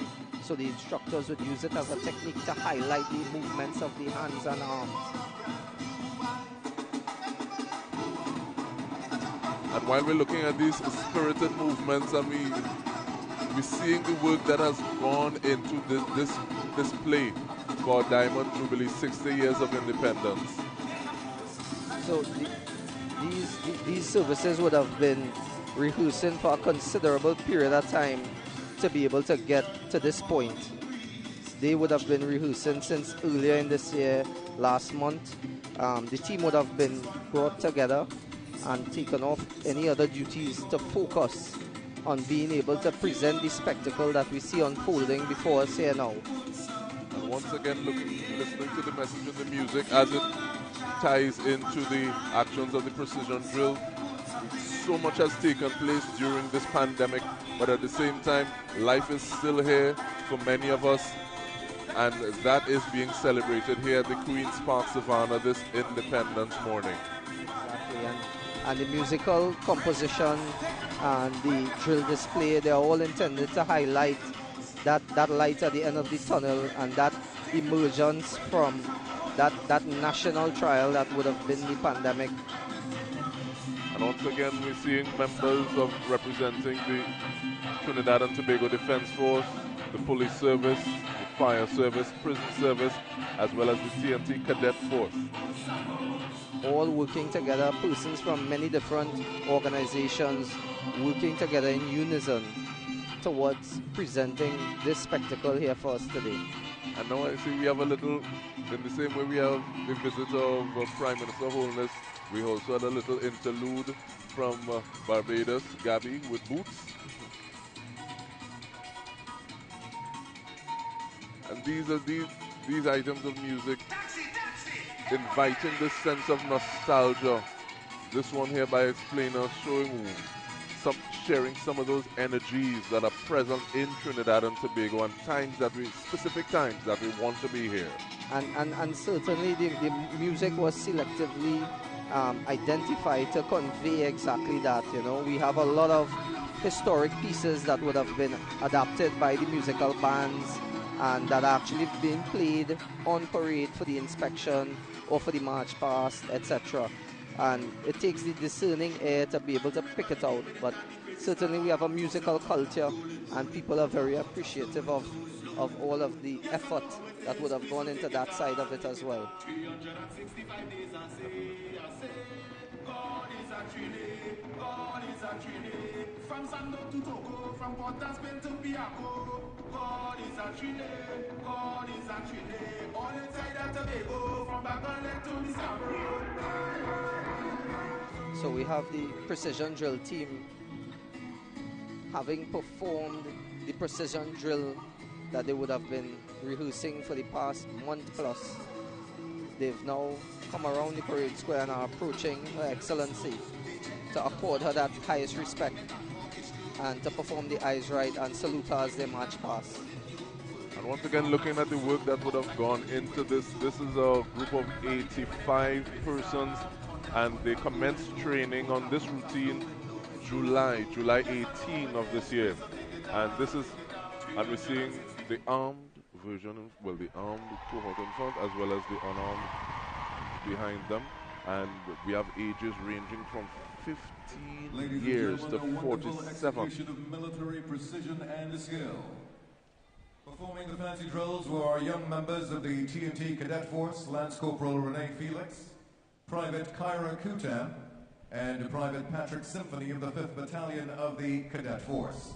All movements seen here today were under the tutelage of 6286 Petty Officer Thurston Allen, Coast Guard, 31001 Sergeant Noel Johanse, Air Guard, 2828 Fire Station Officer Sherwin Quashi, Fire Service, and 6818 Leading Shipwright Lendor Akhenaton, Coast Guard. Ladies and gentlemen, once again, give it up for the Interagency Drill Team. Rightly so, as they move past Her Excellency. And the crowd is very appreciative here of not just the precision drill but also the accompaniment in terms of the music.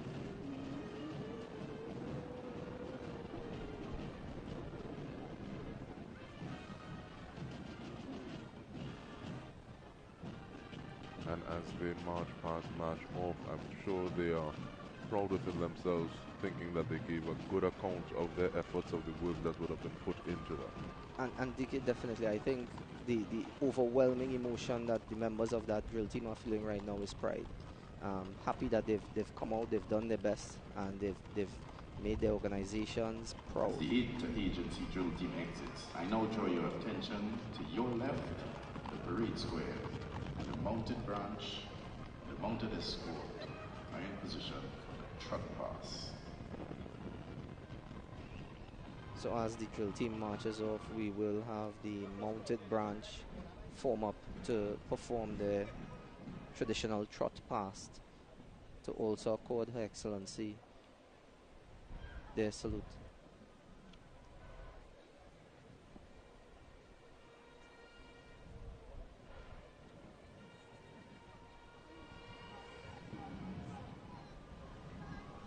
Again, the discipline of the horses is quite remarkable when you consider the amount of noise.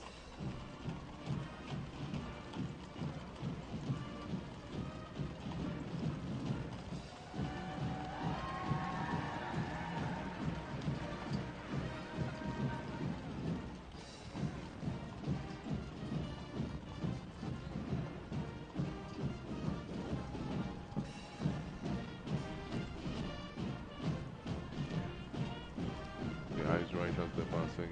There we have the eyes right, that's right. And they're passing Her Excellency, saluting Her Excellency as they ride past. So even looking at the position of the saber on with the eyes right, and then moving it back to position after you pass Her Excellency. Yes, so those officers holding those swords, or saber as you refer to them, we call them swords. I'm not going to say, okay, the saber is the one that has the curve. That's So, right, that's right. So thank you. So they are the first division or the commissioned officers of the respective services, and they are in command or in second in command of the respective detachments. And it's the same with the mounted branch. So the ones bearing the lance would be the second division officers, and the ones with the swords would be the first division officers. And I feel it's almost as though they're saying we're not to be outdone by the Canine unit or the special drill, precision drill contingent that would have just passed. Definitely. Because they are going through their own maneuvers at this point in time. Definitely. And when you think of the fact that you're dealing with these animals that, yes, there's a level of training, but at the same time they can be skittish depending on the situation, so they're working with them. And then they're also holding their lances. Exactly. So they only have one hand in addition to being able to use their legs to apply pressure as the situation dictates. It makes it even more remarkable. Yes, it's a very skillful act to be able to perform a parade while mounted, and I mean the horse itself is a big part of that for sure. You know, a lot of these animals are actually veterans on parade as well. You know, they've done many independence parades in years past. It's almost as though it's an art and a science, but it also goes back to that level of communication and that relationship between the horse and its rider. Yes, and the mounted branch also facilitates senior commissioned officers of the defense force to also learn to ride. For instance, the parade commanders, etc., that are also mounted. Look at that on that guy. And even like the fact that some of the horses, they were literally touching each other to turn on that is something that is just so remarkable. Indeed, and the ability to form so quickly back up from making a turn is remarkable if you consider, and we have here the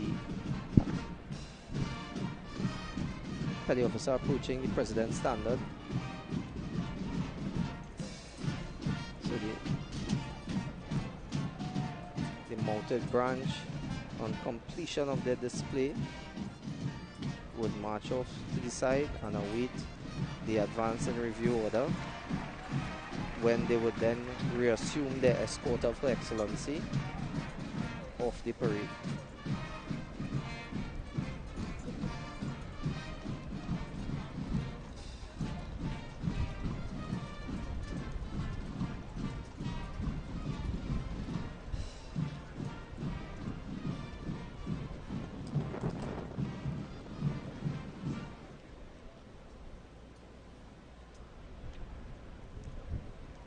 And we see here they formed up and awaiting the final elements of the parade to be performed.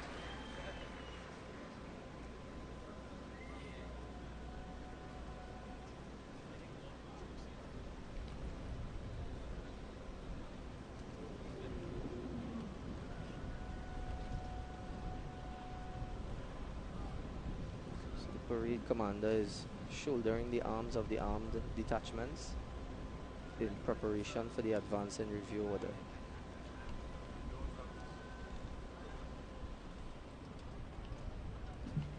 Please stand for the advance and review Here order. we have the detachments For the national anthem. advancing to Please perform note a that there will be loud presidential salute. explosions during the playing of the national anthem.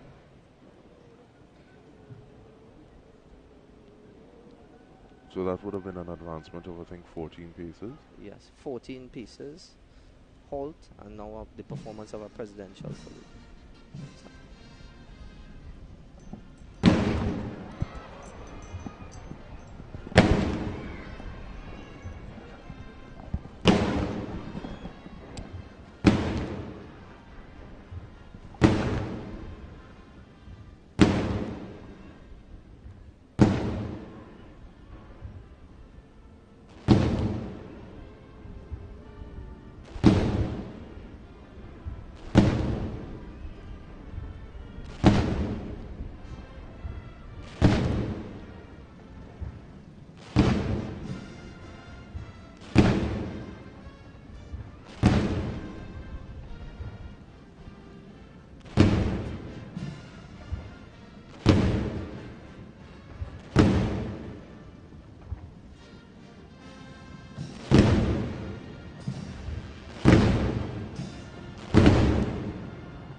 once again, we see the training and discipline that has gone into the mounted branch.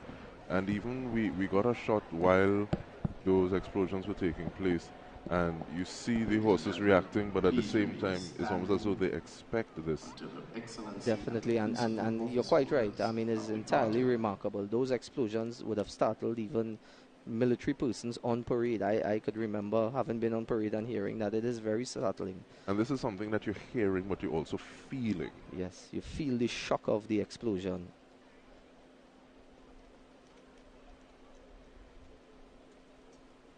And having given the presidential salute, we will shortly see the mounted branch making their way across to take up position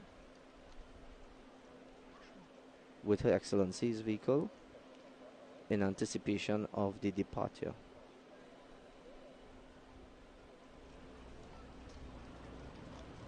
The mounted branch will take up their position of escort and return Her Excellency to the residence.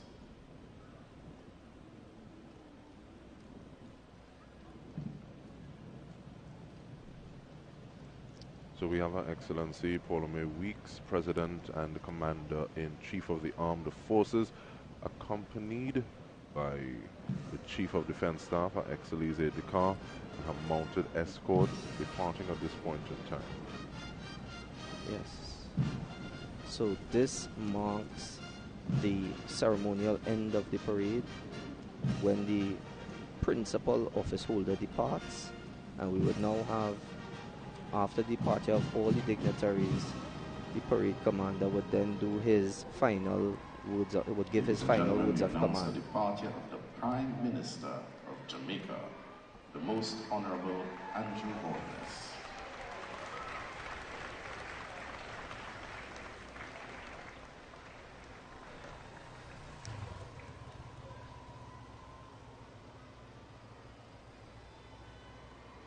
So the escort is just marching out of view.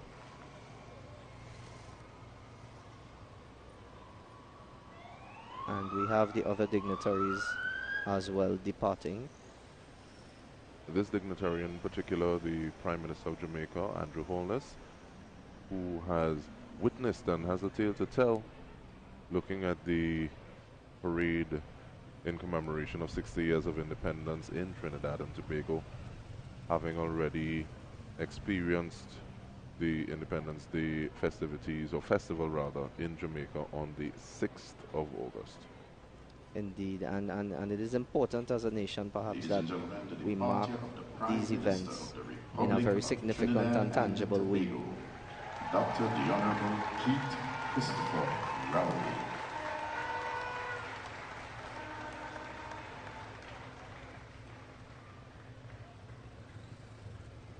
So we have the Prime Minister of Jamaica departing, the Most Honorable Andrew Holness, and shortly the departure of the Prime Minister of Trinidad and Tobago, Dr. the Honorable Keith Rowley as well. So basically reverse order to the way that they would have arrived. Exactly. So in exactly the opposite order that they would have arrived, they will now depart.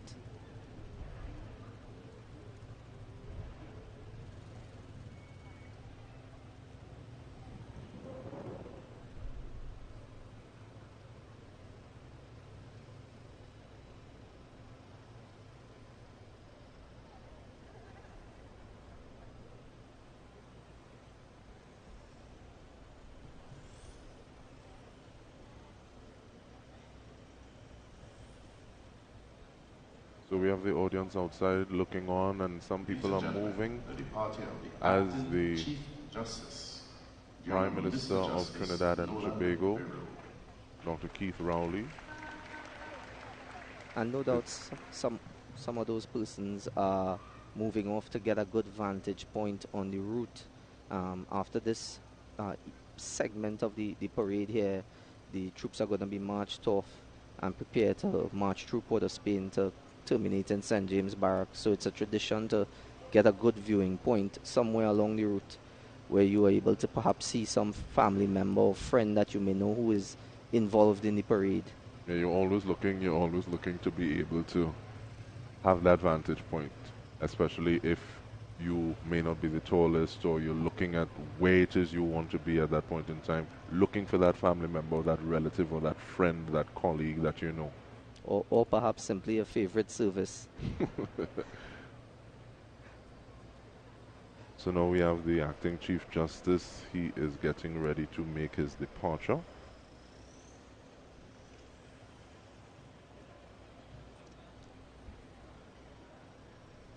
The Honorable Mr. Justice Nolan Bureau. Departure of the Honorable Fitzgerald Hines, Minister of National Security.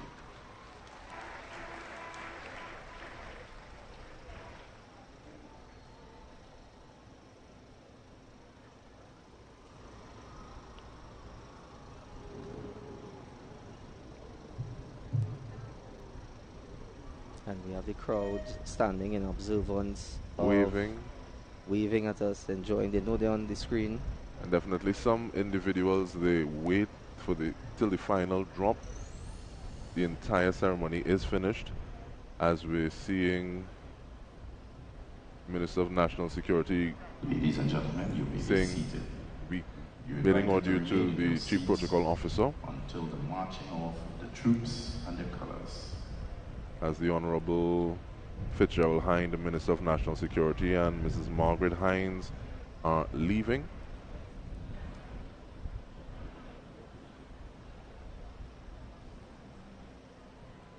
And this is all against the backdrop of the contingent and detachments still at attention on the parade square. Yes, so off screen, the entire parade is at attention and observing the departure of the dignitaries. They will remain at attention for this period out of a mark of respect for the departure of all these office holders. And on the departure of the minister, the parade commander will then proceed with the remainder of this portion of the parade before the parade itself proceeds out onto the streets of Port-of-Spain. And while the dignitaries are leaving, and you see in the background, you have that movement of the crowd who are trying to take up the vantage point, juxtaposed with those who are, and some already have their vantage point, while bedecked in national colors of red, white, and black. But here we see in the square, and we see that movement taking place. Yes, so the parade commander is giving what would be some of his last words of command on the parade square before they proceed around and off of the parade square, where they would prepare to do the route march through Port-of-Spain, which is the traditional route march that occurs with every independence.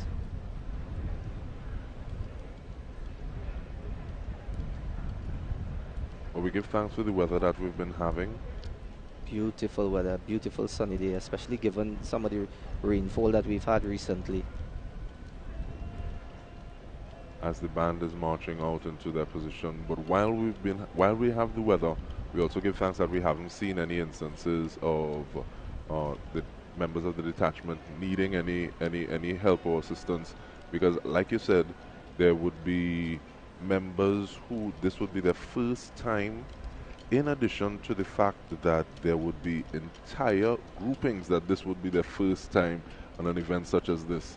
And you want it to be the best that you can be. So like even when we were looking at and as we're seeing the colors right now, but even when we were looking at the precision drill and they see they're walking off and they see these furtive smiles because they don't want to have the full broad smile until they're out of the view shot of individuals.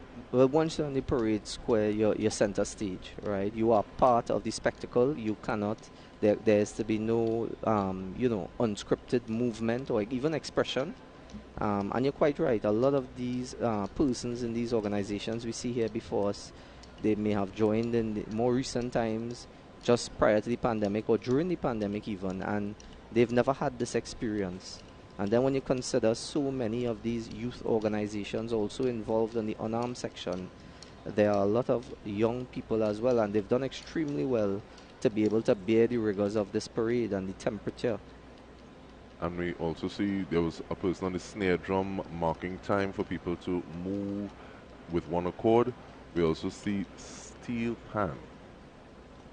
as part of this contingent. Yes, this is the police service band. So the bands would have been the four of the bands, which is the regiment band and corps of drums, the police service band, the prison service band, and the fire service band would have been performing in unison during the parade here in the square. And persons may not have even identified that there are actually four different bands performing as the mass band under the leadership of and the directorship of Major Kester Francis. But when they go out, they are actually going to be joined by some other bands as well. The Scouts band, the Pathfinders band, just to name a couple. And they are going to intersperse between the detachments. And the bands play a critical role to keeping the detachments in time, in stepping in time, marching in time in the beat. Because when you're out there with the amount of noise and distraction in the streets, and sometimes even the public in their eagerness to get a good view may encroach upon the road, which is the parade route, and you may have some challenges navigating, and as a result the bands are very, very, very critical to keeping everyone in time and keeping that military display. So that's something that makes you appreciate it even more when you look at the fact that as opposed to just, okay, well, this is one band, there are four bands, and they've actually not had much time to prepare.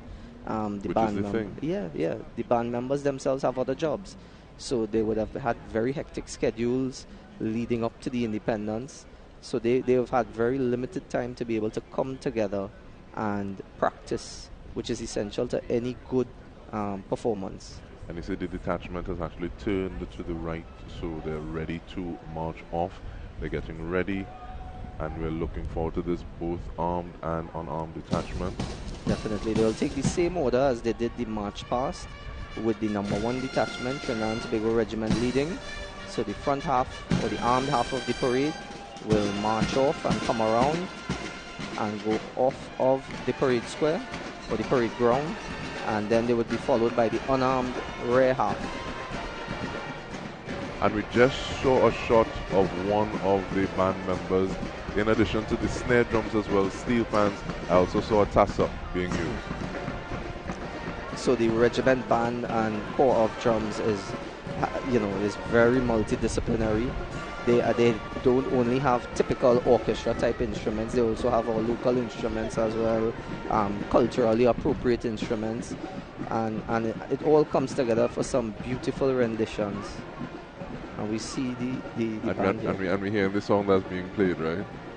Happy birthday. Yes. Happy birthday to you, Trinidad and Tobago, and we want to thank you for sharing your Independence morning with us here on TTT as we are looking at this parade commemorating our Diamond Jubilee, the Republic of Trinidad and Tobago, 1962 to 2022. First parade in 2 years from, it was 2019. Yeah, the last parade would have been 2019. The pandemic years had nothing, and so we have the female detachment of the regiment in view with the SMGs, and then we have following them the Coast Guard male detachment. Please stand for the marching out of the colors.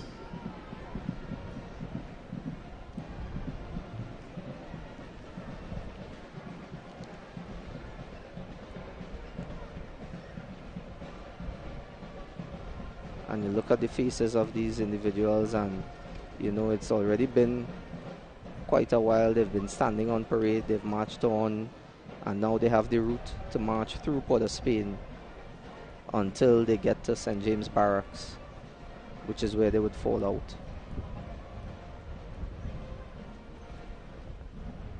The female detachment of the Coast Guard.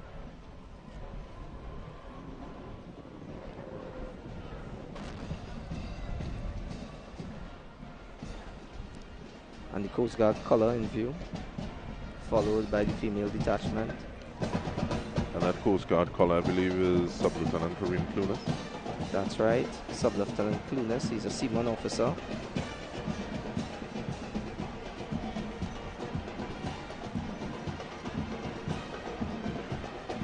And we now have the Trinidad and Tobago Air Guard marching past. The first detachment, as with the others, is the male detachment, followed by the color party in the middle, protected by the detachments on either side, and bringing up the rear, the female detachment. And that detachment commander would be Flight Lieutenant Karen Francois. Yes. Base Maintenance Officer at the Ulrich Cross Air Station and the Komodo Air Base.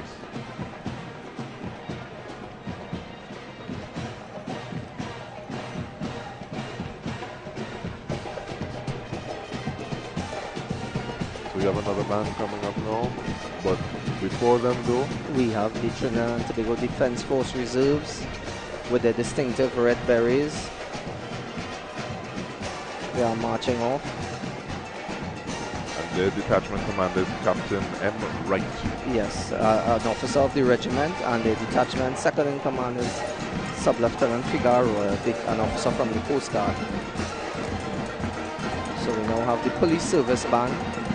And the officer in charge for this detachment is Superintendent Curtis Simmons, a member of the Trinidad and Tobago Police Service for the past 37 years. And we see some fancy work with these instruments, things that people have put in and they have not been able to show, to display, to share with the country for the last 2 years. Definitely, and there's a lot of work, and it's not something that you can really prepare for in a month or so. What we are witnessing here, especially in the case of the critical persons, is really a career of devotion to duty and training and practice and experience. And even looking at, we're talking about culturally appropriate instruments, and we saw one member of the TTPS band actually playing a djembe as well.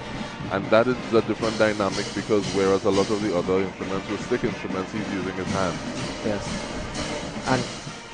And that is something that our bands are known for as well. Coming into view, we now have the Cadet Force Band. As we celebrate, we are announcing that mom has said so that what is her taking place? 3-year-old daughter wearing a red top is, if you see a 3-year-old girl wandering by herself, please bring her up to the back by the announcer's booth. So what is taking place is that the bands are out of view of the camera, are the ones that were not on the parade square actually coming into the parade as they march off to take up their positions, so that they are in the right sequence when it is time for the road march.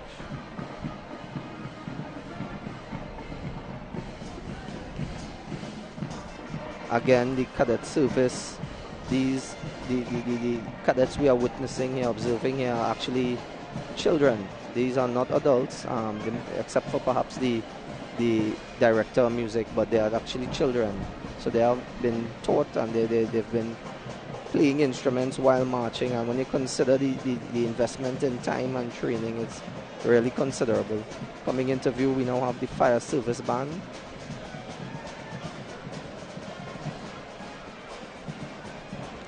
And the fire service band has taken up their position, leading their detachments, male and female, of the Trinidad and Tobago Fire Service, as well as their color party in the middle.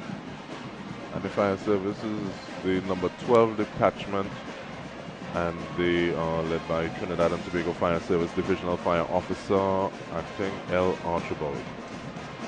The fire color bearer is Fire Station Officer A. Joseph.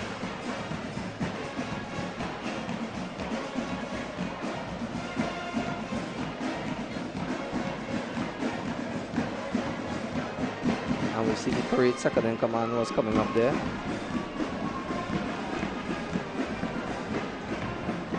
And as the band marches past, everyone focus on what they're doing, playing their instruments.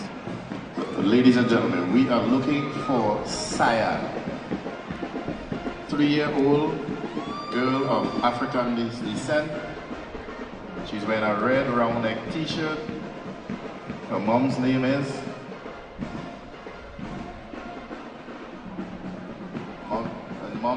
Davi. If you see a 3-year-old wandering by herself, or moving by herself, please alert. The police officers on duty, please keep an eye and look out for a young 3-year-old girl of African descent. Her hair is in 2 small cane rows in front and 2 puffs or 2 buns on the back of her head.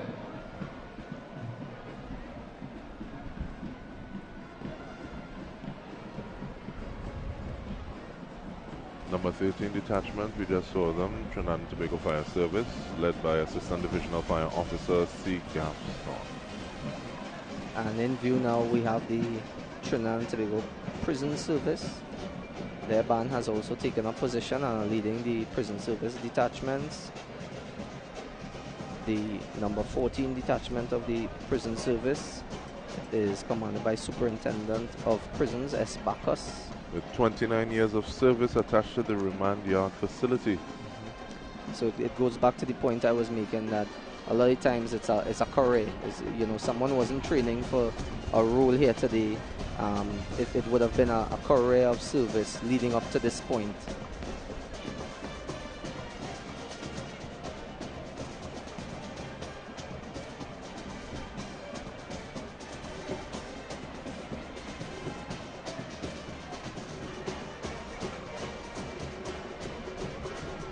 So we just have the prison. Is that the prison's color? It is. It is. So their color is coming around between the 2 detachments. Again, we have the display.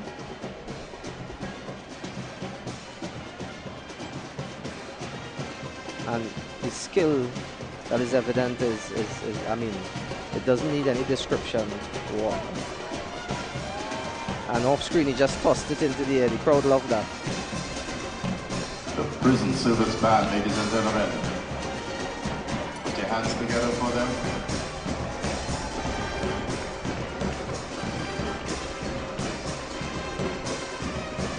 So he's performing Eyes Right as he marches past center stage. Showing their appreciation to the crowd that has stayed to cheer them on, to witness them passing in this manner.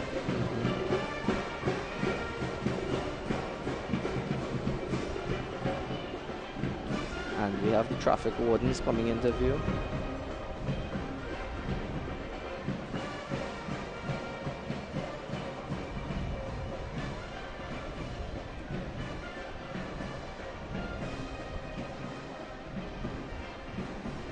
We have the Milat Academy detachment, and it's important to note that Milat actually continued to operate during the pandemic, and for the first time ever they were able to pass out a virtual group of cadets during the pandemic. They had a virtual graduation ceremony. And we're just seeing the color of the prison service, and the prison's color bearer is Assistant Superintendent of Prisons R. Edwards. 29 years of service attached to the Golden Grove Road Prison. So being able to pass out a cohort virtually, you say? Virtually. So some of the training would have been taken place virtually, but the graduation ceremony was a virtual one, given that it was within the pandemic. The magnitude of Independence Day Parade is a collaborative effort involving several government ministries and we see and departments. A soldier, a sailor, and an airman in front of the detachment. The Milat detachment, those are the instructors of the detachment. Stakeholders from the Office of the President, the IC of that detachment is Warrant Officer Class 2, Keston Brown. Security, driving the entire process towards the finish line in time for the big day itself. The government of Trinidad and Tobago is profoundly indebted to those public officers, most of whom are enjoying well-earned retirement, and some of whom have gone to the great beyond after contributing unselfishly to the success of Independence Day Parade for the last 6 decades. And we have Petty Officer Bjorn Williams, 19 years of service, 3 years at Milat, in the position of cohort commander. As you see the young men making their way past once more. He's the detachment, second in command for the detachment. And following them, we had the Red Cross in view. Now we're looking at the traffic wardens. They are commanded by Commandant Y. Martineau. And the second in command is Assistant Commandant P. Granger.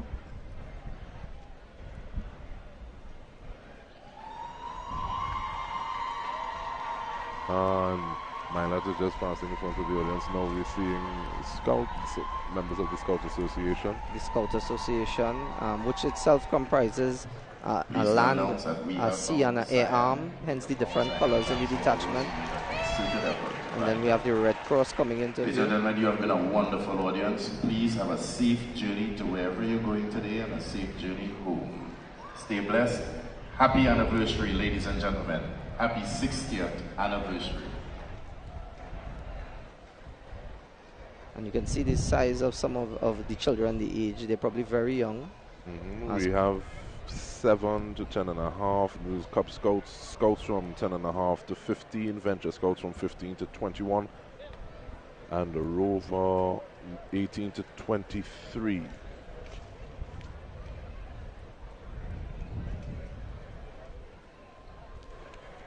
So as the last detachments march off of the parade ground, they are going to take up their positions in preparation for the route march.